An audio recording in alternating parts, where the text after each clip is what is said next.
এয়া দেই আমাৰ পিতাহঁতৰ ঘৰত আহিছোঁ বছৰিকা খাবলৈ। তাকে ভিডিঅ' এটা বনাইছোঁ পিতা বছৰিকা বুলি। ভকতসকলক দেখাইছোঁ, নাম লৈ আছে। এয়া আমাৰ মা, এয়া মা গৰু এজনী বহি আছে। আমাৰ এয়া ভকতসকল তাৰপৰা আমাৰ এই ডাঙৰ ল'ৰা বহি আছে।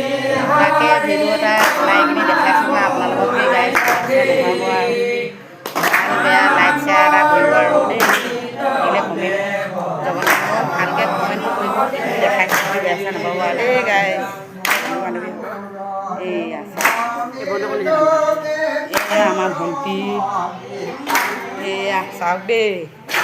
তাকে এয়া আমাৰ মা ভাগৰ লগ লগৰীয়াখিনি বাহিৰত বহি আছে।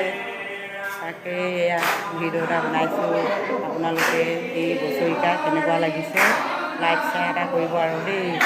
ইয়াকে এয়া 4 বছৰ হৈছে বছৰিকা খাবলৈ, তাকে ভিডিঅ' এটা বনাইছোঁ আৰু।